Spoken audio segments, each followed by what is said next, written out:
আমার সঙ্গে আজকে আছে EasySMX এর M10 এই টাইপের একটা প্রোডাক্ট নিয়ে এখন পর্যন্ত চ্যানেলে এটাই ফার্স্ট ভিডিও বলা চলে। So it's a quite different type of thing যেটা নিয়ে আজকে আমরা কথা বলবো। সো টু বি এক্সাক্ট এটা হচ্ছে একটা gaming controller specifically made for smartphones. আমরা জানি EasySMX অনেক জোস কন্ট্রোলার বানিয়ে থাকে, বাট তারা ফাইনালি স্মার্টফোনদের জন্য একটা কন্ট্রোলার, ডেডিকেটেড কন্ট্রোলার রিলিজ করে দিয়েছে। সো এটা দেশে আসা মাত্রই আমার কাছে পাঠিয়ে দেওয়ার জন্য big thanks to gadget Nova. বাংলাদেশে গ্যাজেট নোভাই হচ্ছে EasySMX ব্র্যান্ডটার অথরাইজড ডিস্ট্রিবিউটর এবং তাদের কাছে আপনারা এটা পেয়ে যাবেন অফিসিয়ালি। তাদের ব্যাপারে বিস্তারিত সমস্ত ইনফরমেশন খুঁজে পাবেন ডেসক্রিপশন বক্সে। সম্পূর্ণ ভিডিওটা জুড়েই আপনাদের সঙ্গে থাকছে আমি Kaif. Welcome to tech service.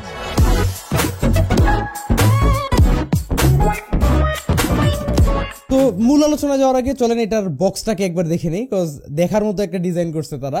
মানে মোস্টলি হোয়াইট কালারেরই একটা box, but it's very well designed. I feel like খুব মিনিমালের মধ্যে তারা খুব স্লিক একটা ডিজাইন এখানে করতে পারছে। অ্যান্ড বক্সটার টপ সাইডে এখানে দেখবেন Android, Xbox, Google Play, then Steam, GeForce, Luna and বিভিন্ন ধরনের প্রিন্ট আউটস করা রয়েছে। সো ইট শোজ যে এই কন্ট্রোলারটা কি পরিমাণ প্ল্যাটফর্মসের সাথে কম্প্যাটেবল। যাই হোক, এটার বক্সটাকে ওপেন করে নিলেই আপনারা সর্বপ্রথম যা দেখবেন তা হচ্ছে এই বক্সটার টপ সাইডে একটা ছোট্ট আরো একটা বক্স অ্যাটাচ করা। এটার ভিতরে দেওয়া থাকবে এটার জন্য একটা charging cable, and it's a flat shaped charging cable which is interesting. আর পরেই থাকছে অ্যাকচুয়াল কন্ট্রোলারটা, এবং এটাকে বের করে নেওয়ার পরে নিচের কম্পার্টমেন্টটায় খুঁজে পাবেন একটা প্লাস্টিক ব্যাগের ভিতর এরকম একটা রাবারের পিস। এই রাবারের পিসটা অ্যাকচুয়ালি আপনারা কন্ট্রোলারের মধ্যে অ্যাটাচ করেও ইউজ করতে পারবেন, এটা আমি একটু পরে ভিডিওর মধ্যে দেখাবো। বাট তাছাড়া পেয়ে যাবেন ইউজার ম্যানুয়ালটা। বাট এই ছিল মোটামুটি বক্স কন্টেন্টস। নেক্সটে আমরা অ্যাকচুয়াল কন্ট্রোলারটা নিয়ে কথা বলি। এখন প্রথমেই বলে রাখি এই কন্ট্রোলারটার দুইটা ডিফারেন্ট ভ্যারিয়েশনস হয়, একটা হচ্ছে অ্যান্ড্রয়েডের জন্য আর একটা হচ্ছে iOS এর জন্য। তো অ্যান্ড্রয়েডের যেটা সেটা আমার কাছে আসছে, আর iOS এরটা চাইলে আপনারা নিতে পারবেন। দুইটার প্রাইসই সেম, দুইটার ফিচার্সই সেম, এভরিথিং দ্য সেম। তো উইথ দ্যাট সেড আমরা রিভিউতে প্রসিড করি। তো প্রথমত এই কন্ট্রোলারটাকে জাস্ট এমনিতেই হাতে রাখলে উইদাউট দ্য স্মার্টফোন তেমন কোনো মেজর ওয়েট আপনারা অনুভব করবেন না। It's actually quite light. Actual ওয়েটটা আপনারা অন স্ক্রিন দেখতে পাচ্ছেন, and it's totally matte black. So it looks quite sleek, and মাঝ বরাবর EasySMX এর একটা ব্র্যান্ডিংও দেখা যায়। ব্র্যান্ডিংটা খুব সাটেল, যা আমার কাছে ভালো লাগলো। এমনিতে একটা কথা মাস্ট ইনক্লুড করতেই হয়, তা হচ্ছে বিল্ড কোয়ালিটি। বিল্ড কোয়ালিটির দিক থেকে বাটনসগুলোর বিল্ড কোয়ালিটি অ্যান্ড জয়স্টিক্সগুলোর বিল্ড কোয়ালিটি, ওভারঅল সবকিছুর ম্যাটেরিয়াল চয়েসগুলো আমার কাছে ভালো লাগছে। ম্যাটেরিয়ালগুলো ডেফিনেটলি কোয়ালিটিফুল, বাট ওভারঅল কন্ট্রোলারটা একটু হালকা পাতলা, বাট কোয়ালিটি নিয়ে কমপ্লেন করা যাচ্ছে না। আর একটু ভারী হলে হয়তো হাতে ধরতেও আনকমফোর্টেবল লাগতো। রিয়ার সাইডে কিন্তু তারা পর্যাপ্ত পরিমাণ গ্রিপস ইনক্লুড করে দিচ্ছে, তো রিয়ার সাইডেও একটা ভালো টেক্সচার আছে। আপনারা যখন এই কন্ট্রোলারটাকে হাতে ধরবেন ভালোই একটা কনফিডেন্ট ফিল পাওয়া যায়, স্লিপ করবে বলে একদমই মনে হয় না। তাছাড়া এমনিতে বাটনস অ্যান্ড লেআউটের কথায় আসলে এটা খুবই স্ট্যান্ডার্ড একটা এক্সবক্স স্টাইলের লেআউট, মানে একটা জয়স্টিক উপরে একটা জয়স্টিক নিচে। আর একটা মজার ব্যাপার হচ্ছে এই কন্ট্রোলারটার জয়স্টিক্স দুইটা এবং এই ট্রিগার দুইটা চারটাই হচ্ছে hall sensing. So dual hall sensing triggers and dual hall sensing joysticks এখানে আপনারা পাচ্ছেন। সো বুঝতেই পারছেন it's not really cheap type of budget oriented product. মোটামুটি এখানে তারা কোয়ালিটিফুল টপ অফ দ্য লাইন যেই টেকনোলজিটা থাকে সেটাই তারা ইউজ করার চেষ্টা করছে। অ্যান্ড তাছাড়া ট্রিগার্সগুলো বাউন্সি টাইপের and pressure sensitive obviously, so ভালোই লাগে। প্লাস জয়স্টিক্সগুলো ভালোই পরিমাণ প্রিমিয়াম টাইপের লাগে ইউজ করার সময়। এমনিতে টপ সাইডের R1 অ্যান্ড L1 বাটনগুলো বাই দ্য ওয়ে মাউস ক্লিকসের মতো লাগে প্রেস করলে, শুনে গেছে বুঝতে পারবেন খুবই শর্ট একটা ট্রাভেল ডিস্টেন্স। আর তাছাড়া M1 অ্যান্ড M2 দিয়ে দিছে, এগুলোও খুবই ক্লিকি টাইপের অ্যান্ড মাউস ক্লিকসের মতো লাগে, যদি আরেকটু রেজিস্ট্যান্স বেশি এগুলাতে। সো আসলে ফিলটা ডিফারেন্ট। এই M1 M2 বাটনগুলো ইউজুয়ালি মানে এইসব জায়গায় দেওয়া হয়, তো এটাকে উঠে তারা টপ সাইডে নিয়ে আসছে। অ্যান্ড তাছাড়া ফ্রন্ট সাইডেও দেখবেন বাটনসের অভাব নাই। সো আসলে আপনারা যেই গেমই খেলেন না কেন কোনো গেমের মধ্যে আপনারা বাটনসের অভাবটা ফিল করবেন না। আপনারা যতগুলো বাটনস লাগে ম্যাপ করে নিতে পারবেন, অ্যান্ড ইউজ করতে গেলেও কোনো বাটনসের অ্যাটলিস্ট কমতি নাই। এমনি তো অবশ্য ফ্রন্ট সাইডের যে ABXY বাটনগুলো রয়েছে এগুলোর ফিল তেমন আহামরি তেমন স্পেশাল কিছু না। Same with the D pad, খুব নর্মাল একদম রাবার ডোম টাইপের একটা ফিল, মুশি টাইপের হালকা, তেমন ক্লিকি কোনো ফিল নাই। থাকলে ভালো লাগতো, বাট তেমন কমপ্লেন করার মতো না, ইটস নট দ্যাট ব্যাড। এমনিতে বাকি ছোট ছোট বাটনসগুলো এগুলো আবার ঠিকই ক্লিকি, তো এগুলো আবার প্রেস করতে ভালোই লাগে। এমনিতে আরো একটা খুব থটফুল ফিচার তারা এটার মধ্যে ইনক্লুড করছে, তা হচ্ছে এটার যেই কানেক্টিং পোর্টটা, আমারটার ক্ষেত্রে যেমন টাইপ সি পোর্ট, আপনারা iOS এর জন্য নিলে ওটার মধ্যে লাইটনিং পোর্ট পাবেন, বাট এই পোর্টগুলো 15 ডিগ্রিজ পর্যন্ত বেন্ডেবল। এবং সেটা হওয়াতে আপনারা যখন স্মার্টফোনগুলোকে মাউন্টের থেকে এভাবে খুলে নেবেন, খুলে এভাবে বাঁকা করলেও আপনার পোর্টটা কিন্তু ভেঙে যাবে না। আপনার সুন্দর মতো ডিটাচ করে নিতে পারবেন, আবার মাউন্ট করার সময় বাঁকা করে অ্যাটাচ করতে পারবেন, দেন আপনারা এটাকে স্ট্রেচ করে ফোনটাকে জায়গা মতো বসায় নিলেন। তো এই জিনিসটা খুব ভালো ছিল, খুব সেফলি আপনার স্মার্টফোনটাকে এখানে অ্যাটাচ অ্যান্ড রিমুভ আপনারা করতে পারবেন। অলসো একটা নোটিস করার ব্যাপার হচ্ছে এই কন্ট্রোলারটার বটম সাইডে দেখবেন একটা টাইপ সি পোর্ট দেয়া, অ্যান্ড এই টাইপ সি পোর্টটা হচ্ছে বেসিক্যালি কন্ট্রোলারটাকেই চার্জ দেওয়ার জন্য।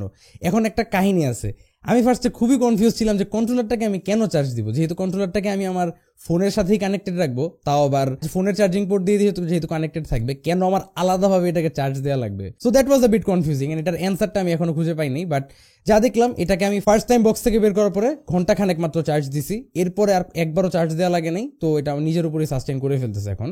বাট এটা দেয়াতে একটা ভালো ব্যাপার যা হচ্ছে, মোবাইল লাগানো অবস্থায়ও যদি আপনার ফোনের চার্জ কমে আসে, তখন আপনারা জাস্ট পাওয়ার ব্যাংক বা আপনার ওয়াল আউটলেট থেকে এইখানে যখন আপনার পিনটা কানেক্ট করে দিবেন, আপনার স্মার্টফোনও চার্জ হওয়া শুরু হয়ে যাবে। সো এই জিনিসটা খুব জোস লাগলো যে আনলিমিটেড একটা পাওয়ার সাপ্লাই আপনি পাচ্ছেন ওয়াইল গেমিং। তো কোনো ইম্পর্টেন্ট ম্যাচ খেলতেছেন, মাঝখান দিয়ে ফোনের পাওয়ার শেষ, আপনারা চার্জ দিতে পারবেন না, এরকমও হবে না। So that's good. আর তাছাড়া এরকম ভাবে আসলে একটা ফোনের কন্ট্রোলার নেওয়ার যেই মেইন অ্যাডভান্টেজটা পাওয়া যাবে গেমিং এর ক্ষেত্রে, তা হচ্ছে লেটেন্সির দিক থেকে। কারণ আপনারা সবাই জানেন নর্মাল কন্ট্রোলার দিয়েও কিন্তু ব্লুটুথ ইউজ করে ফোনের সাথে ওইটাকে কন্ট্রোলার হিসেবে ইউজ করা যায় সমস্ত গেমে, বাট সেটা কিন্তু হয় ওয়্যারলেসলি। এটার ক্ষেত্রে যেহেতু আপনারা অ্যাকচুয়াল কন্ট্রোলারটা ফোনের মধ্যে প্লাগড ইন হয়ে অবস্থায় থাকে, so there's no delay. And আরও একটা জোস ব্যাপার হচ্ছে কোনো পেয়ারিং এর ভেজাল নাই, একদম জাস্ট প্লাগ অ্যান্ড প্লে ব্যাপারটা। প্লাগ ইন করার পরে একটা ব্লু কালারের এলইডি জ্বলে উঠে কন্ট্রোলারটার মধ্যে, অ্যান্ড ইনস্ট্যান্টলি ফোন অ্যান্ড এই কন্ট্রোলারটা পেয়ার্ড আপ হয়ে যায়। যে কোনো গেমে আপনারা লঞ্চ করেন না কেন, ইনস্ট্যান্টলি এই কন্ট্রোলারটা ধরে ফেলবে অ্যান্ড আপনারা এটা ইউজ করতে পারবেন। এমনিতে বটম লেফট কর্নারটায় দেখবেন টার্বো বাটন দেয়া, তো এখানে আপনারা টার্বোটাকে 3টা স্টেজে অ্যাডজাস্ট করে নিতে পারবেন। অ্যান্ড একটা ডেডিকেটেড স্ক্রিনশট বাটন আছে, হোম বাটন, সেটিংস বাটন, এগুলো অনবোর্ড দেয়া। তাছাড়া আপনার স্মার্টফোনটা এখানে মাউন্ট করা অবস্থায় স্মার্টফোনটার সেফটির জন্য টপ অ্যান্ড বটম দুই সাইডেই রাবার দেখবেন। ইভেন আমরা বক্সের মধ্যে একটা এক্সট্রা পিস অফ রাবার যেটা পাইছি, এটা দিয়ে আপনারা ইউজ করতে পারেন যদি আপনার স্মার্টফোনের সাইজটা খুব ছোট হয়।